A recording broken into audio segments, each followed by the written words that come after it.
Welcome to back to coaching में आपका स्वागत है। आज के वीडियो में 10वीं कक्षा के इतिहास के चैप्टर 7 से जो भी महत्वपूर्ण ऑब्जेक्टिव क्वेश्चन बन सकते हैं वो सभी क्वेश्चन को इस वीडियो में डिस्कस करेंगे, इसीलिए वीडियो को लास्ट तक देखिएगा। अगर वीडियो पसंद आए तो लाइक और शेयर ज़रूर करिएगा। अगर अभी तक चैनल को सब्सक्राइब नहीं किए हैं तो सब्सक्राइब कर लीजिए, क्योंकि यहाँ ऐसे ही ज्ञानवर्धक वीडियो लाता रहता हूँ। तो चलिए शुरू करते हैं। क्लियर। क्वेश्चन नंबर 1 दिया गया है कि भूमंडलीकरण की शुरुआत किस दशक में हुई। क्लियर। ऑप्शन दिया गया है 1990 के दशक में, 1970 के दशक में, 1960 के दशक में या फिर 1980 के दशक में। तो इसका राइट आंसर होगा ऑप्शन पहला 1990 के दशक में। भूमंडलीकरण की शुरुआत 1990 के दशक में हुई थी। क्लियर। दूसरा क्वेश्चन दिया गया है क्वेश्चन नंबर 2 कि गिरमिटिया किसे कहा जाता है। क्लियर। ऑप्शन दिया गया है अनुबंधित मजदूर को, रोगियों को, छिपकली को या फिर अंग्रेजों को। तो इसका राइट आंसर होगा ऑप्शन पहला अनुबंधित मजदूरों को। अनुबंधित मजदूरों को क्या कहा जाता था? तो गिरमिटिया कहा जाता था। क्लियर। अगला क्वेश्चन दिया गया है क्वेश्चन नंबर 3, द्वितीय महायुद्ध के बाद यूरोप में कौन सी संस्था का उदय आर्थिक दुष्प्रभावों को समाप्त करने के लिए हुआ। क्लियर। ऑप्शन दिया गया है सार्क, नाटो, ओपेक या फिर यूरोपीय संघ। तो इसका राइट आंसर होगा ऑप्शन चौथा यूरोपीय संघ। द्वितीय विश्व युद्ध के बाद यूरोप में यूरोपीय संघ नामक संस्था का उदय आर्थिक दुष्प्रभावों को समाप्त करने के लिए हुआ। क्लियर। याद रखिएगा। और द्वितीय महायुद्ध पूछा जाए कि कब से कब तक चला, तो 1939 से लेकर के 1945 ईस्वी तक चला। क्लियर। यानी 1939 ईस्वी में शुरू हुआ और 1945 ईस्वी में खत्म हुआ। क्लियर। अगला क्वेश्चन दिया गया है क्वेश्चन नंबर 4 कि प्राचीन काल में किस स्थल मार्ग से एशिया और यूरोप का व्यापार होता था। क्लियर। सूती मार्ग, रेशम मार्ग, उत्तरापथ या फिर दक्षिण पथ। तो इसका राइट आंसर होगा ऑप्शन दूसरा रेशम मार्ग। प्राचीन काल में रेशम मार्ग से एशिया और यूरोप का व्यापार होता था। क्लियर। याद रखिएगा। प्राचीन काल में रेशम मार्ग से एशिया और यूरोप का जो है व्यापार होता था। क्लियर। अगला क्वेश्चन दिया गया है क्वेश्चन नंबर 5, बाजार का स्वरूप विश्वव्यापी किस क्रांति के बाद हुआ। औद्योगिक क्रांति, अमेरिकी क्रांति, फ्रांसीसी क्रांति या फिर चीनी क्रांति। तो इसका राइट आंसर होगा ऑप्शन पहला औद्योगिक क्रांति। औद्योगिक क्रांति के बाद बाजार का स्वरूप क्या हो गया, तो विश्वव्यापी हुआ। क्लियर। अगला क्वेश्चन दिया गया है क्वेश्चन नंबर 6 कि विश्वव्यापी आर्थिक संकट किस वर्ष आरंभ हुआ था। 1914, 1922, 1929, 1927। तो इसका राइट आंसर होगा ऑप्शन तीसरा 1929। विश्वव्यापी आर्थिक संकट 1929 ईस्वी में शुरू हुआ। क्लियर। अगला क्वेश्चन दिया गया है क्वेश्चन नंबर 7, ब्रेटन वुड्स सम्मेलन किस वर्ष हुआ। 1945, 1947, 1944 या फिर 1952। तो इसका राइट आंसर होगा ऑप्शन तीसरा 1944। ब्रेटन वुड्स सम्मेलन 1944 ईस्वी में हुआ। क्लियर। कब हुआ, तो 1944 ईस्वी में। क्लियर। अगला क्वेश्चन दिया गया है क्वेश्चन नंबर 8 कि विश्व बाजार के स्वरूप का आधार क्या था। रेशम उद्योग, लोहा उद्योग, कोयला उद्योग, वस्त्र उद्योग। तो इसका राइट आंसर होगा ऑप्शन चौथा वस्त्र उद्योग। क्लियर। विश्व बाजार के स्वरूप का यानी कि विश्व बाजार का स्वरूप का आधार क्या था, तो वस्त्र उद्योग था। क्लियर। अगला क्वेश्चन दिया गया है क्वेश्चन नंबर 9 कि पहले विश्व बाजार के रूप में कौन सा शहर उभर कर आया? अलेक्जेंड्रिया, दिलमून, मैनचेस्टर या बहरीन? तो सबसे पहले बाजार के रूप में अलेक्जेंड्रिया नामक शहर उभर कर सामने आया। क्लियर। अगला क्वेश्चन दिया गया है क्वेश्चन नंबर 10। गिरमिटिया मजदूर बिहार के किस क्षेत्र से भेजे जाते थे? पूर्वी क्षेत्र, पश्चिमी क्षेत्र, उत्तरी क्षेत्र या फिर दक्षिणी क्षेत्र? तो इसका राइट आंसर होगा ऑप्शन दूसरा, पश्चिमी क्षेत्र। क्लियर। गिरमिटिया मजदूर बिहार के पश्चिमी क्षेत्र से भेजे जाते थे। क्लियर। अगला क्वेश्चन दिया गया है कि सिकंदर कहाँ का निवासी था? रोम, चीन, यूनान, मिस्र? तो इसका राइट आंसर होगा ऑप्शन तीसरा, यूनान। सिकंदर जो थे वो यूनान के निवासी थे। क्लियर। अगला क्वेश्चन दिया गया है क्वेश्चन नंबर 12। प्रथम विश्व युद्ध की समाप्ति के बाद किसके द्वारा यूरोप की अर्थव्यवस्था को पुनर्जीवित करने का प्रयास किया गया? रूस, जर्मनी, अमेरिका, फ्रांस? तो इसका राइट आंसर होगा ऑप्शन तीसरा, अमेरिका। प्रथम विश्व युद्ध की समाप्ति के बाद यानी कि 1918 के बाद। क्लियर। प्रथम विश्व युद्ध 1914 ईस्वी में शुरू हुआ और 1918 ईस्वी में खत्म हुआ। क्लियर। तो 1918 ईस्वी के बाद यूरोप के अर्थव्यवस्था को पुनर्जीवित करने का प्रयास अमेरिका के द्वारा किया गया। क्लियर। अगला क्वेश्चन दिया गया है क्वेश्चन नंबर 13। विश्व बाजार का विस्तार आधुनिक काल में किस समय से आरंभ हुआ? 15वीं शताब्दी, 18वीं शताब्दी, 19वीं शताब्दी या फिर 20वीं शताब्दी? तो इसका राइट आंसर होगा ऑप्शन दूसरा, 18वीं शताब्दी।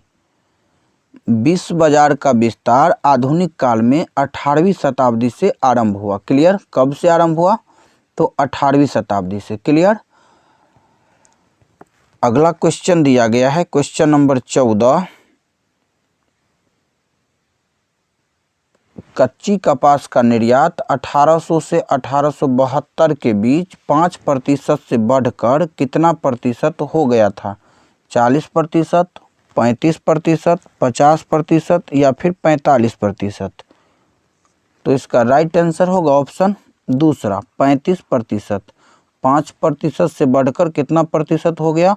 तो 35%। क्लियर। अगला क्वेश्चन दिया गया है क्वेश्चन नंबर 15 कि आर्थिक संकट के कारण यूरोप में कौन सी नई शासन प्रणाली का उदय हुआ? साम्यवादी शासन प्रणाली, लोकतांत्रिक शासन प्रणाली, फांसीवादी नाजीवादी शासन प्रणाली या फिर पूंजीवादी शासन प्रणाली? तो इसका राइट आंसर होगा ऑप्शन तीसरा, फांसीवादी नाजीवादी शासन प्रणाली। क्लियर। अगला क्वेश्चन दिया गया है क्वेश्चन नंबर 16। आधुनिक युग में अर्थव्यवस्था के क्षेत्र में होने वाले सबसे बड़ी क्रांति कौन सी थी? वाणिज्यिक क्रांति या फिर औद्योगिक क्रांति, साम्यवादी क्रांति या भौगोलिक खोज? तो इसका राइट आंसर होगा ऑप्शन दूसरा, औद्योगिक क्रांति। क्लियर। याद रखिएगा कि आधुनिक युग में अर्थव्यवस्था के क्षेत्र में होने वाली सबसे बड़ी क्रांति कौन सी क्रांति थी? तो औद्योगिक क्रांति। क्लियर। अगला क्वेश्चन दिया गया है क्वेश्चन नंबर 17 कि होसे मेला का आयोजन कहाँ किया गया था? क्लियर। या होसे मेला का आयोजन कहाँ किया जाता था? क्लियर। गुयाना, मॉरिशस, त्रिनिदाद या सूरीनाम? तो इसका राइट आंसर होगा ऑप्शन तीसरा। कौन सा इसका सही आंसर होगा? तो तीसरा, त्रिनाद। होसे मेला का आयोजन त्रिनाद में किया जाता था। क्लियर।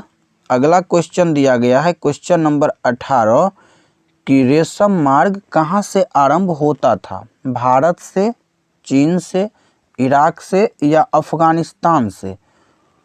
तो इसका राइट आंसर होगा ऑप्शन दूसरा, चीन से। रेशम मार्ग चीन से आरंभ होता था। क्लियर। कहाँ से आरंभ होता था?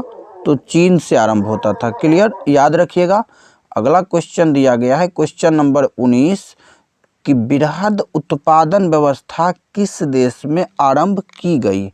ब्रिटेन, रूस, अमेरिका, जर्मनी। तो इसका राइट आंसर होगा ऑप्शन तीसरा, अमेरिका। वृहद उत्पादन व्यवस्था अमेरिका में शुरू हुआ। कहाँ शुरू हुआ? अमेरिका में।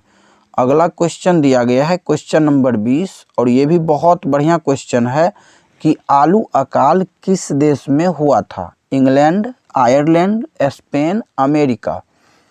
तो इसका राइट आंसर होगा ऑप्शन दूसरा, आयरलैंड।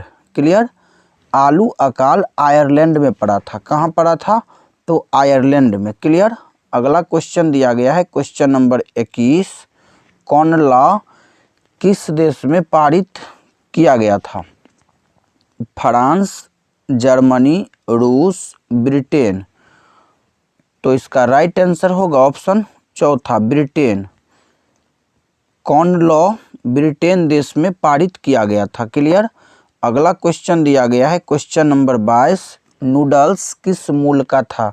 चीनी, भारतीय, यूरोपीय, जापानी।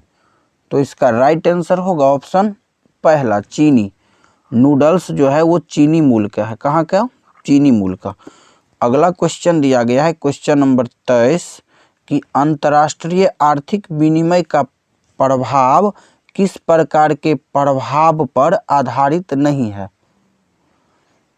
देखिए एक बार और क्वेश्चन देख लीजिए। 23 नंबर, अंतर्राष्ट्रीय आर्थिक विनिमय का प्रवाह किस प्रकार के प्रवाह पर आधारित नहीं है? क्लियर। व्यापार, श्रम, पूंजी, उद्योग। तो इसका राइट आंसर होगा ऑप्शन चौथा, उद्योग। अंतर्राष्ट्रीय आर्थिक विनिमय का प्रवाह उद्योग के प्रवाह पर आधारित नहीं है। क्लियर। अगला क्वेश्चन दिया गया है क्वेश्चन नंबर 24 कि विश्व बैंक की स्थापना कब हुई? 1944, 1945, 1946, 1947। तो इसका राइट आंसर होगा ऑप्शन पहला, 1944। विश्व बैंक की स्थापना 1944 ईस्वी में हुई थी। कब हुई थी? 1944 ईस्वी में। क्लियर, याद रखिएगा। अगला क्वेश्चन दिया गया है क्वेश्चन नंबर 25 कि यूरोपीय राष्ट्रों ने अफ्रीका का आपसी बंटवारा किस वर्ष किया? 1870 में, 1885 में, 1905 में या 1914 में? तो इसका राइट आंसर होगा ऑप्शन दूसरा, 1885 में। याद रखिएगा, यूरोपीय राष्ट्रों ने अफ्रीका का आपसी बंटवारा 1885 ईस्वी में किया। क्लियर, जिस समय कांग्रेस की स्थापना हुई थी, क्योंकि भारतीय राष्ट्रीय कांग्रेस की स्थापना भी 1885 ईस्वी में ही किया गया था। क्लियर। अगला क्वेश्चन दिया गया है क्वेश्चन नंबर 26, अलेक्जेंड्रिया नामक पहला विश्व बाजार किसके द्वारा स्थापित किया गया था? सिकंदर, अकबर, रूजवेल्ट, इनमें से कोई नहीं। तो इसका राइट आंसर होगा ऑप्शन पहला, सिकंदर के द्वारा। याद रखिएगा कि अलेक्जेंड्रिया नामक जो विश्व का पहला बाजार था वो किसके द्वारा स्थापित किया गया था? तो सिकंदर के द्वारा। क्लियर। अगला क्वेश्चन दिया गया है क्वेश्चन नंबर 27, आर्थिक महामंदी से कौन देश सबसे कम प्रभावित हुआ? देखिए ये भी बहुत अच्छा क्वेश्चन है कि आर्थिक महामंदी से कौन देश सबसे कम प्रभावित हुआ? America, Britain, France, Germany. तो इसका राइट आंसर होगा ऑप्शन तीसरा, फ्रांस। आर्थिक महामंदी से फ्रांस पर कम प्रभाव पड़ा। किस पर सबसे कम प्रभाव पड़ा? तो फ्रांस पर। क्लियर। अगला क्वेश्चन दिया गया है क्वेश्चन नंबर 28, ओटावा सम्मेलन किस वर्ष हुआ था? 1929, 1930, 1932 या 1935? तो इसका राइट आंसर होगा ऑप्शन तीसरा, 1932। ओटावा सम्मेलन 1932 ईस्वी में हुआ था। कब हुआ था? तो 1932 ईस्वी में। क्लियर। अगला क्वेश्चन दिया गया है क्वेश्चन नंबर 29 कि विश्व व्यापार संगठन की स्थापना किस वर्ष की गई? देखिए बहुत अच्छा क्वेश्चन है कि विश्व व्यापार संगठन, जिसको WTO बोलते हैं, वर्ल्ड ट्रेड ऑर्गेनाइजेशन, की स्थापना किस वर्ष हुई? 1945, 1948, 1957 या 1995? तो इसका राइट आंसर होगा ऑप्शन चौथा। कौन सा ऑप्शन सही होगा? चौथा, 1995। विश्व व्यापार संगठन की स्थापना 1995 ईस्वी में किया गया। क्लियर। अगला क्वेश्चन दिया गया है क्वेश्चन नंबर 30 कि G8 की स्थापना कब हुई? G8 का मतलब होता है ग्रुप 8। क्लियर। 8 देशों का ये संघ है। क्लियर। ग्रुप 8। G8 की स्थापना कब हुई? 1957 में, 1967 में, 1975 में या 1980 में? तो इसका राइट आंसर होगा ऑप्शन तीसरा, 1975 में। G8 की स्थापना 1975 ईस्वी में हुआ था। क्लियर। अगला क्वेश्चन दिया गया है क्वेश्चन नंबर 31 कि संयुक्त राष्ट्र मौद्रिक एवं वित्तीय सम्मेलन किस वर्ष हुआ था? 1932 में, 1933 में, 1943 में या फिर 1944 में? तो इसका राइट आंसर होगा ऑप्शन चौथा, 1944 में। क्लियर। संयुक्त राष्ट्र मौद्रिक एवं वित्तीय सम्मेलन 1944 ईस्वी में हुआ था। क्लियर। अगला क्वेश्चन दिया गया है क्वेश्चन नंबर 32। देखिए ये भी बहुत अच्छा क्वेश्चन है। यूरोपीय इकोनॉमिक कम्युनिटी यानी कि IIC की स्थापना किस वर्ष हुई? देखिए क्वेश्चन एक बार और देख लीजिए। यूरोपीय इकोनॉमिक कम्युनिटी यानी कि EEC क्या होगा? तो EEC की स्थापना किस वर्ष हुई थी? यहाँ पर ई दिया गया है। EEC की स्थापना किस वर्ष हुई थी? 1944 में, 1948 में, 1957 में या 1960 में? तो इसका राइट आंसर होगा ऑप्शन तीसरा, 1957 में। यूरोपीय इकोनॉमिक कम्युनिटी की स्थापना 1957 ईस्वी में किया गया था। क्लियर। अगला क्वेश्चन दिया गया है क्वेश्चन नंबर 33 कि कॉर्न लॉ द्वारा ब्रिटेन में किस अनाज का आयात प्रतिबंधित कर दिया गया? क्लियर। देखिए यहाँ से दो क्वेश्चन बनेगा। पहला क्वेश्चन तो ये बनेगा कॉर्न लॉ किस देश में लागू किया गया? तो आंसर होगा ब्रिटेन में। क्लियर। और जो कॉर्न लॉ लागू किया गया था उसके द्वारा किस अनाज का आयात प्रतिबंधित कर दिया गया था? गेहूं का, चावल का, मक्का का या फिर दलहन का? तो इसका राइट आंसर होगा ऑप्शन तीसरा, मक्का का। क्लियर। कॉर्न लॉ द्वारा ब्रिटेन में मक्का का आयात क्या किया गया था? तो प्रतिबंधित कर दिया गया था। क्लियर। अगला क्वेश्चन दिया गया है क्वेश्चन नंबर 34 कि 1820 से लेकर के 1914 ईस्वी के बीच विश्व व्यापार में कितने गुने की वृद्धि हो चुकी थी? 15 से 20 गुना, 25 से 40 गुना, 20 से 40 गुना या 30 से 50 गुना? क्लियर। तो इसका राइट आंसर होगा ऑप्शन दूसरा, 25 से 40 गुना। 1820 से लेकर के 1914 ईस्वी के बीच विश्व व्यापार में 25 से 40 गुना वृद्धि हो चुकी थी। क्लियर। कितने गुना? 25 से 40 गुना। अगला क्वेश्चन दिया गया है क्वेश्चन नंबर 35 कि भारत के किस प्रदेश से अधिकांश गिरमिटिया श्रमिक बाहर ले जाए गए? राजस्थान से, केरल से, पंजाब से, उत्तर प्रदेश से? तो इसका राइट आंसर होगा ऑप्शन चौथा, उत्तर प्रदेश से। क्लियर। भारत के उत्तर प्रदेश राज्य से अधिकांश गिरमिटिया श्रमिक को बाहर ले जाए गए। क्लियर। अगला क्वेश्चन दिया गया है क्वेश्चन नंबर 36 पास्ता सिसिली कहाँ पड़ता है? तो इटली में। क्लियर। यानी कि पास्ता जो है वो सिसिली में किसके द्वारा ले जाया गया? चीनियों के द्वारा, अरबों के द्वारा, भारतीयों के द्वारा या पुर्तगालियों के द्वारा? तो इसका राइट आंसर होगा ऑप्शन दूसरा, अरबों के द्वारा। पास्ता जो है वो सिसिली में यानी कि इटली में अरबों के द्वारा लाया गया। क्लियर। अगला क्वेश्चन दिया गया है क्वेश्चन नंबर 37 और ये भी बहुत अच्छा क्वेश्चन है। देखिए यहाँ पर दिया गया है कि धन निष्कासन के सिद्धांत का प्रतिपादन किसने किया था? फिरोज शाह मेहता, बाल गंगाधर तिलक, दादा भाई नेरोजी या फिर महात्मा गांधी। तो इसका राइट आंसर होगा ऑप्शन तीसरा, दादा भाई नेरोजी। क्लियर? दादा भाई नेरोजी के द्वारा धन निष्कासन के सिद्धांत का प्रतिपादन किया गया था। क्लियर? अगला क्वेश्चन दिया गया है क्वेश्चन नंबर 38 कि भारत में कैनाल कॉलोनी किस प्रांत में बनाई गई? देखिए यहाँ पर कैनाल कॉलोनी के बारे में भी पूछा जाता है। तो भारत में कैनाल कॉलोनी किस प्रांत में बनाई गई? पंजाब में, उत्तर प्रदेश में, मध्य प्रदेश में या फिर राजस्थान में? तो भारत के पंजाब राज्य में कैनाल कॉलोनी बनाई गई। क्लियर? अगला क्वेश्चन दिया गया है क्वेश्चन नंबर 39 कि बृहत उत्पादन की नीति किसने अपनाई? रूजवेल्ट ने, विंस्टन चर्चिल ने या हेनरी फोर्ड ने या फिर स्टालिन ने? तो इसका राइट आंसर होगा ऑप्शन तीसरा, हेनरी फोर्ड ने। हेनरी फोर्ड के द्वारा बृहद उत्पादन की नीति अपनाई गई। क्लियर? अगला क्वेश्चन दिया गया है question number 40 east India company अफीम किस देश में भेजती थी?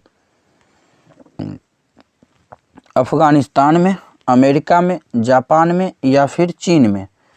तो इसका राइट आंसर होगा ऑप्शन चौथा, चीन में। ईस्ट इंडिया कंपनी अफीम जो है वो चीन देश में भेजती थी। क्लियर? अगला क्वेश्चन दिया गया है क्वेश्चन नंबर 41 कि आर्थिक महामंदी का विश्व अर्थव्यवस्था पर क्या प्रभाव पड़ा? उत्पादन में तेजी आई, उपभोक्ता वस्तुओं की मांग में बढ़ोतरी हुई या फिर अकाल आया या बेरोजगारी? तो इसका राइट आंसर होगा ऑप्शन चौथा, बेरोजगारी। आर्थिक महामंदी का विश्व अर्थव्यवस्था पर क्या प्रभाव पड़ा? तो बेरोजगारी बढ़ी। क्लियर? अगला क्वेश्चन दिया गया है क्वेश्चन नंबर 42 अलेक्जेंड्रिया किस सागर के मुहाने पर बसा हुआ था? काला सागर, लाल सागर, अरब सागर या भूमध्य सागर? तो इसका राइट आंसर होगा ऑप्शन दूसरा, लाल सागर। याद रखिएगा अलेक्जेंड्रिया शहर जो विश्व का पहला शहर था किस सागर के मुहाने पर है? तो लाल सागर। और अलेक्जेंड्रिया शहर किसके द्वारा बसाया गया था? तो सिकंदर के द्वारा। और सिकंदर कहाँ के निवासी थे?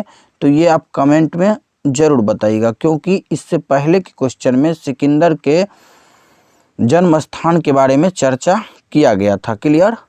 अगला क्वेश्चन दिया गया है क्वेश्चन नंबर 43 कि दक्षेस यानी कि सार्क के मुख्यालय कहाँ है? काठमांडू, पेरिस, दिल्ली या इनमें से कोई नहीं? तो इसका राइट आंसर होगा ऑप्शन पहला, काठमांडू। दक्षेस जिसको सार्क बोला जाता है, सार्क का मुख्यालय कहाँ है? तो काठमांडू में। क्लियर? अगर पूछा जाए कि सार्क का मुख्यालय कहाँ है तो काठमांडू। और काठमांडू किस देश में है? तो नेपाल में। क्लियर? अगला क्वेश्चन दिया गया है क्वेश्चन नंबर 44 कि भारत में आर्थिक महामंदी का सबसे बुरा प्रभाव किस वर्ग पर पड़ा? किसानों पर, व्यापारियों पर, जमींदारों पर या नौकरी पेशा वाले लोगों पर? तो इसका राइट आंसर होगा ऑप्शन पहला, किसानों पर। भारत में आर्थिक महामंदी का सबसे बुरा प्रभाव किसान वर्गों पर पड़ा। क्लियर? अगला क्वेश्चन दिया गया है क्वेश्चन नंबर 45 क्रिस्टोफर कोलंबस आलू कहाँ से यूरोप ले गया? इंग्लैंड से, अमेरिका से, भारत से या अफ्रीका से? तो इसका राइट आंसर होगा ऑप्शन दूसरा, अमेरिका से। क्लियर? क्रिस्टोफर कोलंबस आलू जो है कहाँ से ले गया? तो अमेरिका से ले गया। क्लियर? अगला क्वेश्चन दिया गया है क्वेश्चन नंबर 46 कि किस अमेरिकी राष्ट्रपति ने न्यू डील लागू की? देखिए यहाँ पर न्यू डील के बारे में भी पूछा जाता है। वुडरो विल्सन या फिर आइजनहावर या डी रूजवेल्ट या फिर जॉन एफ कैनेडी? तो इसका राइट आंसर होगा ऑप्शन तीसरा, D Roosevelt. Clear? D Roosevelt के द्वारा न्यू डील लागू किया गया था। किसके द्वारा? डी रूजवेल्ट के द्वारा। अगला क्वेश्चन दिया गया है क्वेश्चन नंबर 47 कि अमेरिका में गुलाम कहाँ से ले जाए जाते थे? पुर्तगाल से, स्पेन से, अफ्रीका से या भारत से? तो इसका राइट आंसर होगा ऑप्शन तीसरा, अफ्रीका से। याद रखिएगा कि अमेरिका में गुलाम कहाँ से लाए जाते थे? तो अफ्रीका से ले जाए जाते थे। क्लियर। अगला क्वेश्चन दिया गया है क्वेश्चन नंबर 48 कि भूमंडलीकरण शब्द का इजाद किसने किया? कीन्स ने, रूजवेल्ट ने या फिर फ्रेडरिक विलियम ने या फिर जॉन विलियमसन ने? तो इसका राइट आंसर होगा ऑप्शन चौथा, जॉन विलियमसन ने। भूमंडलीकरण शब्द का इजाद किसके द्वारा किया गया? तो जॉन विलियमसन के द्वारा किया गया था। क्लियर। अगला क्वेश्चन दिया गया है क्वेश्चन नंबर 49 कि ओपेक का मुख्यालय कहाँ स्थित है? लंदन में, पेरिस में, दिल्ली में या इनमें से कोई नहीं? तो इसका राइट आंसर होगा ऑप्शन चौथा, इनमें से कोई नहीं। ओपेक का मुख्यालय कहाँ स्थित है? तो ओपेक का मुख्यालय आप सभी को पता होगा कि वियना में स्थित है। कहाँ पर? तो वियना में। और वियना किस देश में है? तो वियना जो है ऑस्ट्रेलिया में है। क्लियर। याद रखिएगा, अगर पूछा जाए कि ओपेक का मुख्यालय कहाँ है तो ओपेक के मुख्यालय जो है वो वियना में है और वियना जो है ऑस्ट्रेलिया देश में है। क्लियर। अगला क्वेश्चन दिया गया है क्वेश्चन नंबर 50 और ये आज का अंतिम क्वेश्चन है। क्लियर। गिरमिटिया श्रमिक किन्हें कहा जाता था? जिन्हें अनुबंध के अंतर्गत ले जाया गया, जिन्हें जबरदस्ती ले जाया गया या जिन्हें सिर्फ कृषि कार्य के लिए ले जाया गया या जिन्हें सिर्फ खादानों में काम करने के लिए ले जाया गया? तो इसका राइट आंसर होगा ऑप्शन पहला। कौन सा ऑप्शन सही होगा? तो पहला, जिन्हें अनुबंध यानी कि एग्रीमेंट के अंतर्गत ले जाया गया। क्लियर। तो आशा करता हूं कि क्वेश्चन नंबर 1 से लेकर के क्वेश्चन नंबर 50 तक आप सभी को अच्छा लगा होगा। क्लियर। तो वीडियो कैसा लगा कमेंट में ज़रूर बताइएगा। अगर वीडियो पसंद आया हो तो लाइक और शेयर ज़रूर करिएगा। अगर अभी तक चैनल को सब्सक्राइब नहीं किए हैं तो सब्सक्राइब कर लीजिए, क्योंकि यहाँ ऐसे ही ज्ञानवर्धक वीडियो लाता रहता हूँ। तो मिलते हैं अगले वीडियो में, तब तक के लिए जय हिंद, जय भारत।